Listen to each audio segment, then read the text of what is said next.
Hello, my name is Brock. I'm a British explorer with an American accent. Now my partner Gary, I don't know where the hell he went, man. Like, I literally cannot find him, so what the hell, man.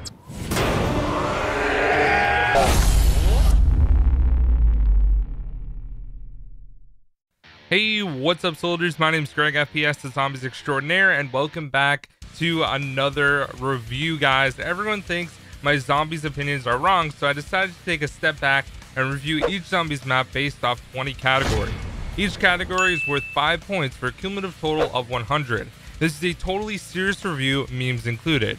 If you'd like to watch my previous reviews on Noct, Verrückt, Shi No Numa, Der Riese, Kino 5, Ascension, and Call of the Dead, the playlist will be linked down below. Now, I haven't posted one of these in a few weeks because I was taking a break for the DLC, but you guys were constantly commenting where is the next review, so I just want to say a huge thank you to all you guys commenting. It shows that you guys really enjoy this series, and that makes me really happy that you guys enjoy it. So anyways, without further ado, this is episode 9, Shangri-La, the most frustrating zombies map ever.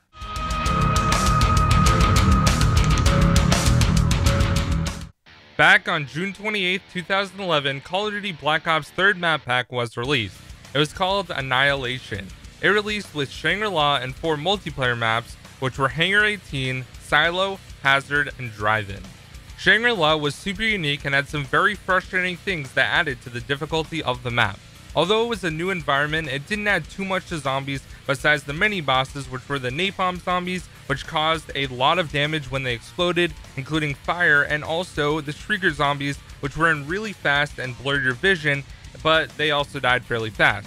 It carried over the perks that were added from Ascension and Call of the Dead, and also brought back the original 4 perks as well. The perks were rearranged each game, which added a new level of variety to each match and kept players on their toes. The close quarters areas were really tight, including the mines, and it added a large difficulty to the map as well, because not only was there no great places to camp, you couldn't really train easily either. Monkeys became a quick pain each time a power-up dropped, because if you don't pick it up fast enough, monkeys will steal them. This could also play to the player's advantage though, because you could change the drop while a monkey is holding it. The perks will cycle through, so it can be great if you need a max ammo. Also, natural max ammo drops add the perk drop to the cycle. If you pick up a drop, a monkey will still run up to you and hit you, messing up your train and interrupting the flow of the round. Shang also added a brand new wonder weapon, which was called the 3179 JGB-215, which is also known as the baby gun. It can shrink zombies to baby size to be easily kicked. They can also be killed instantly, so if you have the Mustang and Sallies with PhD, it is a good option to kill them. If you do decide to run into them though, they do deal a small amount of damage, which together can inflict more hits. Claymores were also changed on this map to spike mores, which could be bought off the wall in the power room for 1,000 points. They shot spikes outward towards zombies and were also used during a step of the Easter egg. The map didn't innovate a ton, but it was still something special and new, so for that I'm gonna give it a 4 out of 5.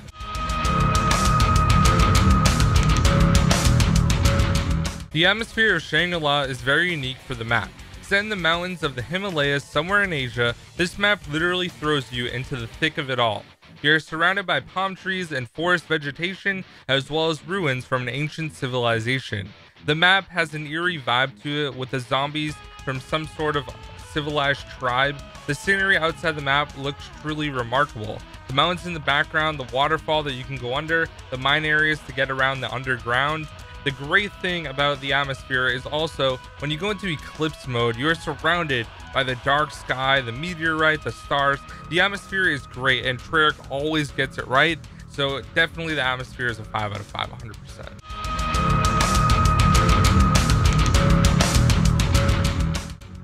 Instead of basing it off of my personal opinion, I did a poll on Twitter, and out of the 1,276 votes, the community decided 2 out of 5 was the proper grade for the nostalgia of Shangri-La. I'm sure there are a ton of people who have not played Shang or just straight up dislike the map, so that is why it got such a low grade. I personally think it is nostalgic, but sadly everyone who voted didn't think so.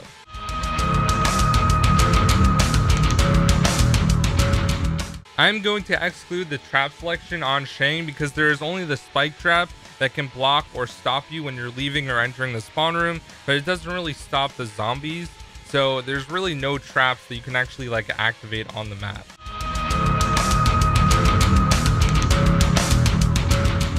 There's one new wonder weapon on Shangri-La, and that is the 3179 JGB-215. Most people call it the baby gun or the shrink ray. This weapon is believed to be developed by Dr. Maxis, and it is thought to have water from the Fountain of Youth, which is the reason the zombies shrink down. When you have the gun unpack-a-punch, the zombies will turn into small, baby-sized zombies for 5 seconds. When you pack-a-punch the gun, it is turned into the fractalizer, and it shrinks zombies for 15 seconds. When the zombies are shrunk down, they are one hit away from death. Combining that with the Mustang and Sally's, Semtex, grenades, or any explosives are the best option. If you want to have a little more fun, you can just run through the zombies, essentially kicking them and send them screaming off in a higher pitched noise. It is one of the best designed wonder weapons because it is such a weird idea and it has to be one of the coolest weapons in zombies all time. The other special on this map is the Spike Mores. They can be bought in the power room for 1,000 points. The Spike Mores have a pretty large spread for killing zombies and can kill up to around 25 in one. They are also used to plug holes in the small tunnel that connects the bridge to the waterfall area in the Easter egg. Overall, since both items are unique to the map and fun to use, I give the wonder weapons / specials a 4 out of 5.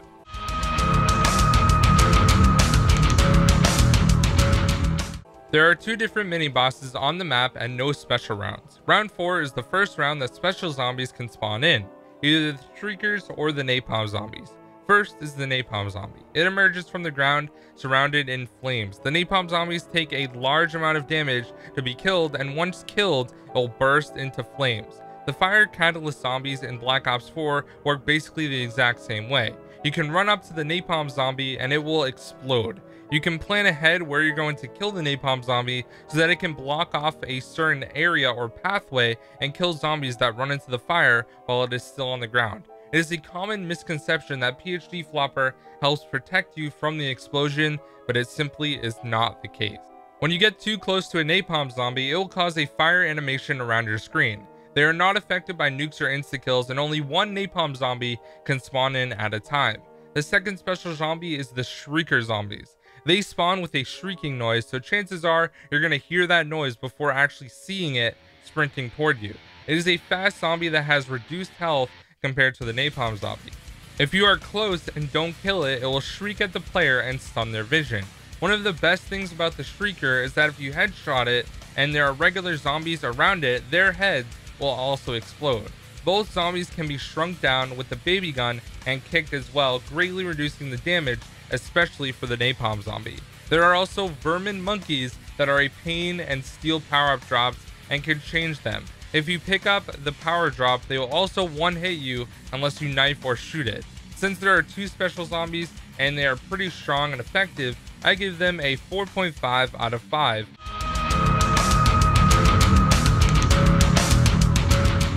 There are a couple different transportation methods that are located to get you around the map. There are 2 geysers which allow you to drop down to the level below in the mines and also back up to the level above. There is a minecart that can take you from the right hand side of spawn facing Pack-a-Punch that can bring you all the way down to the waterfall area on the other side of the map for only 250 points. It is definitely a great way to move around the map. There is also a water slide that will take you to the left of the mudroom down to the geyser underground next to the AK-74 wall buy. The transportation methods are very good, and it is a great way to traverse the map instead of running all the way around. Not only that, but they are really cool transportation methods, probably the best in all of zombies. I give transportation methods a 5 out of 5, very good.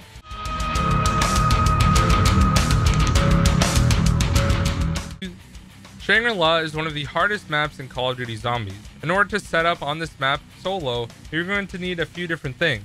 To turn on power alone, you're going to need 4,250 points on either side in order to flip the 2 different power switches.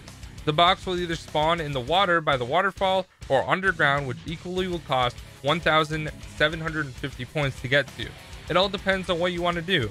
The problem with the map is that the perks that you want, like Jug, could be on either side of the spawn room, and the box may be on the other side as well. Usually the easiest option is to not buy a door to hold down a certain area. To get points, there are plenty of decent enough wall weapons. I think the AK-74U is the best option to rack up some easy points. Every time I play, I like to hold on to the M1911s so I can pack punch them. Ideally, you would like the ray gun or the baby gun, but they are really hard to get from the box, so the chance of getting them is very rare. At least the Mustang and Sally's, you have Jug and PhD, you can basically survive really easily. Setting up is not too difficult on the map, but you need to be well aware of the surroundings if you want to last for a while, because you can get crept on so easily by like napalm zombies and things like that. I give the map setup a 4 out of 5.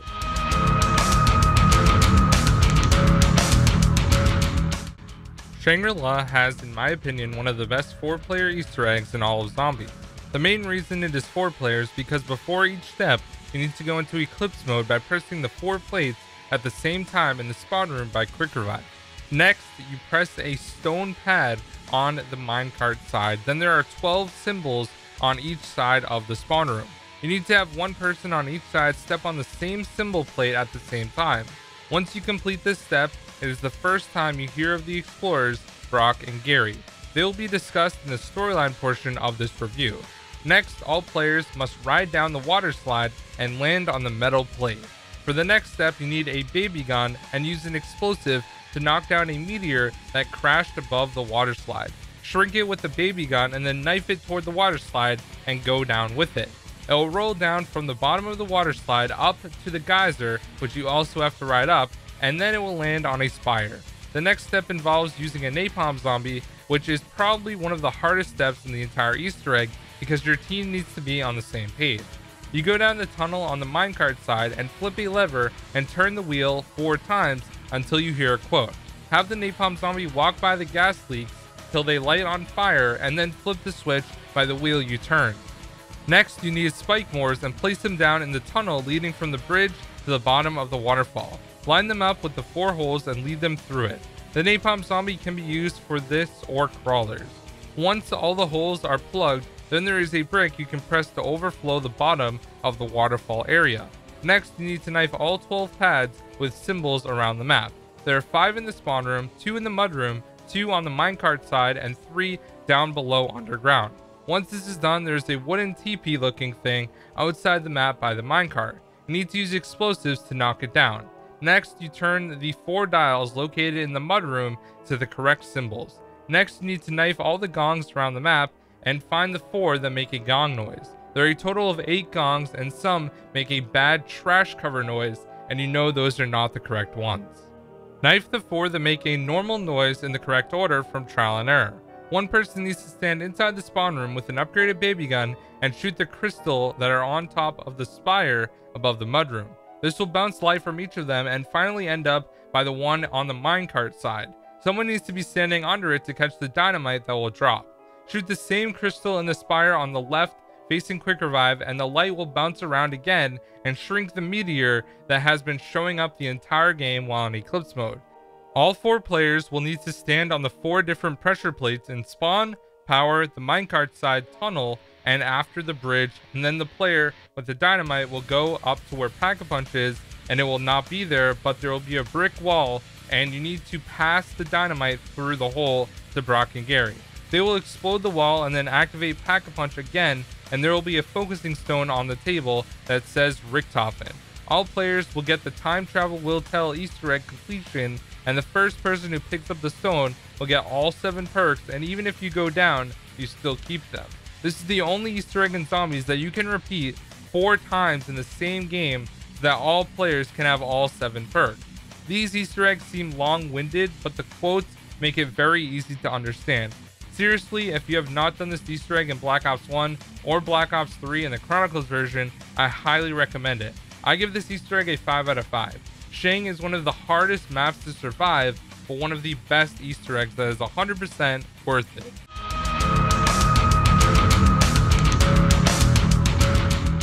The music Easter egg on Shangri-La is one of the best we have ever had in Zombies. It is called Pareidolia, and I've been playing the instrumental version in the background this entire video. The way you activate this song is by interacting with 3 moon rocks around the map. The first one is in spawn opposite on the Pack-a-Punch side, the next one is through the mudroom to the left hand side, and the last and final one is in the room on the other side of the wall from the AK-74 wall buy. There's some water and there's a box that the stone is sitting on. Once you activate all of these, the song will play. The song was written by Kevin Sherwood and Alina Singman did the vocals. The song is over 6 minutes long, making it one of the longest Alina Singman songs, and it is fantastic. I give it a 5 out of 5. The piano toward the end of the song is great, and also the drum track throughout the song is really good. There's even a sweet guitar solo.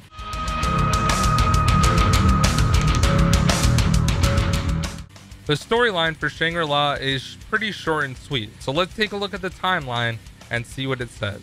January 4th, 1940, Richtofen and Schuster conduct their first human teleportation test. Richtofen is so confident in its success, he volunteers himself.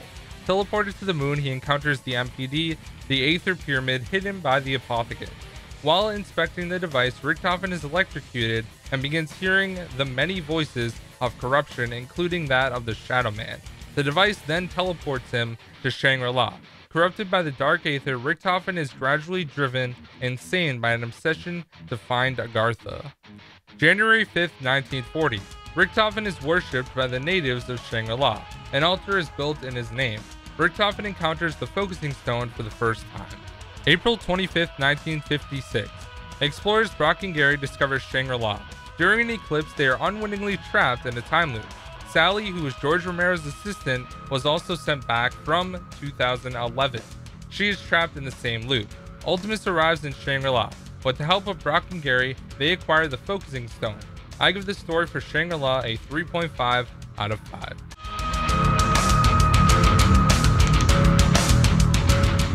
Shangri-La is just like all the other Zombies maps that it does have a factor of replayability.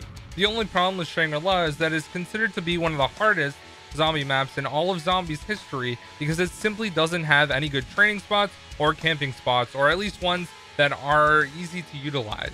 With the map being so difficult, it seems as if people only go back to play the map to do the Easter egg. The reason it is such a low player count is basically you need 4 people to do the Easter egg. On Black Ops 1, the number of players was significantly lower than every other map, including DLC 4 in the matchmaking system within Black Ops 1. With the Easter egg being the main draw, some people still like to challenge themselves, which is definitely a positive for the map. People play the map to refine their skills and get better and better. I give the replayability a 3 out of 5.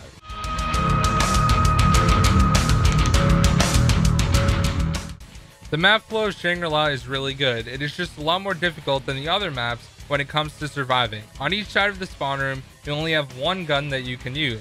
On the minecart side, you have the MPL for 1,000 points, and on the waterfall side is the PM63, which is also 1,000 points.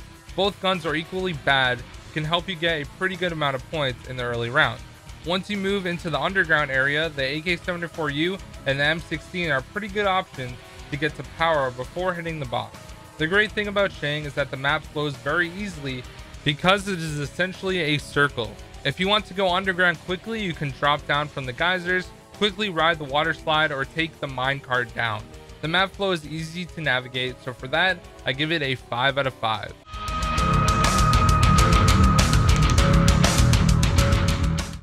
Shangri-La is the first real jungle map if you don't include Shinonuma, which was essentially just a swamp. Shangri-La has ancient ruins around the map, which I think adds a freaky atmosphere, but when you add that with the beautiful scenery outside the map, the mountains in the background, it seems like a fresh new take on zombies, which I really like. Having 2 brand new enemies that we had never seen before was such a nice break from George, and also didn't make it too easy. The monkeys, instead of taking our perks, took our drops but gave us the opportunity to get better drops, which was a cool twist, having wild monkeys rather than monkeys from space. The underground cave area was also a cool concept, and we didn't see it again until Buried, which was fine with me. Although it is a fairly dark area underground, it was nice to play a map during the day in nice conditions as opposed to most maps being dark or gloomy or having an overcast of fog like on Call of the Dead. With the map being really hard, it was also pretty original as far as difficulty because all maps except for 5 had large open areas to train zombies. Difficulty can add new amounts of originality as well because it forces you to find a strategy that works well. For that, I give Shang a 5 out of 5 for originality.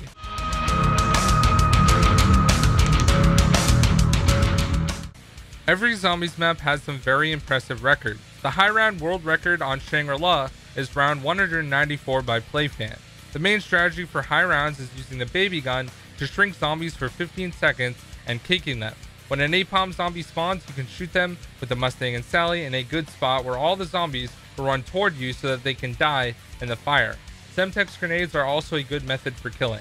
It is right through the AK-74 wallbuy room next to where the M16 wallbuy is. It might be possible to go even higher than round 194 because he ended up going down, not reset like originally in the previous record, which was round 193. That was a reset all the way from 2015. The speedrun world record in Black Ops 3 with Mega Gobblegums is 10 minutes and 40 seconds, which is really fast by Bobo, Invisible Hole, Cairo, and Adil. If an Easter egg is easy enough, you will just need to find the correct strategy. The main problem with the speedrun is getting the baby gun from the mystery box. The records are very fun to watch, so for that, I give Shang a 4.5 out of 5 for record.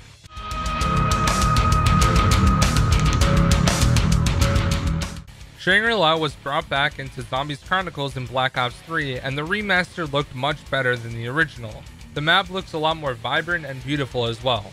When you have a map come to a newer game, there can be some things that do not work as well. That is my main issue with the map. Instead of easily kicking the baby zombies in Black Ops 1, you can easily twitch backwards or even flinch when running into the baby zombies from the baby gun. This definitely doesn't work as well.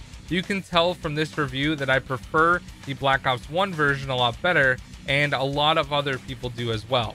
That's why I use the majority of Black Ops 1 footage. Also, when Gobblegums get added into the equation, the map can be more fun and a little bit more enjoyable as well. I give the remake a 4.5 out of 5.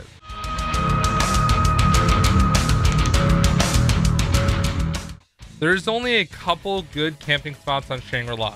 The one that I have seen used the most and effectively on the early rounds is keeping the door from the bridge to the waterfall closed. You can also open the door because only 1 or 2 zombies will spawn in the tunnel when using this strategy.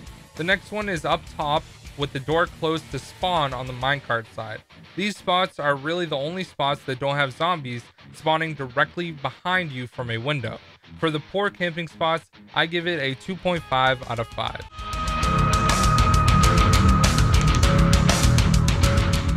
All the training spots in Shangri-La are in very small confined areas. Anywhere where you feel comfortable running small circles can be effective.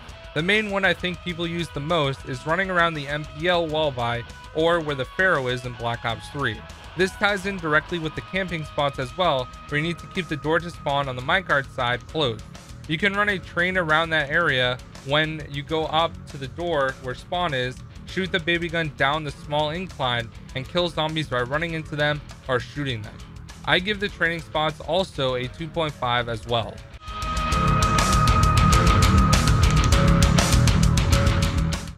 Shangri-La is a good co-op map, but only if you're doing the Easter egg. I found that when playing public matches, people have no idea how to pack a punch on the map, so that is just not an option. Playing with friends or a team to do the Easter egg is definitely a good experience of working together in a co-op match. Playing high rounds with people who know how to step on the plates to pack punch can be fun, but definitely a fairly hard map to play co-op. Since the Easter egg requires 4 players, I give co-op a 4 out of 5.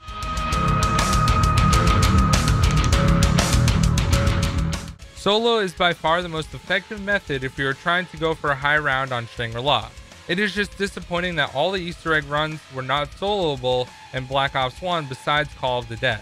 This leaves really only high rounds if you are playing solo. You can use different camping/training spots that are already mentioned to have an enjoyable time. I think once you acquire the strategy that fits your playstyle well, you can really enjoy Shangri-La solo. I give solo a 3.5 out of 5.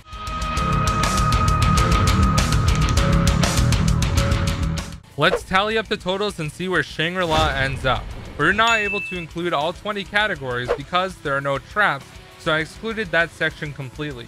Out of the possible 95 points, we got a total of 76.5.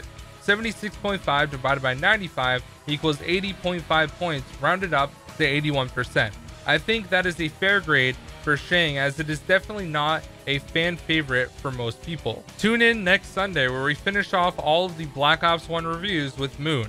Thanks for watching.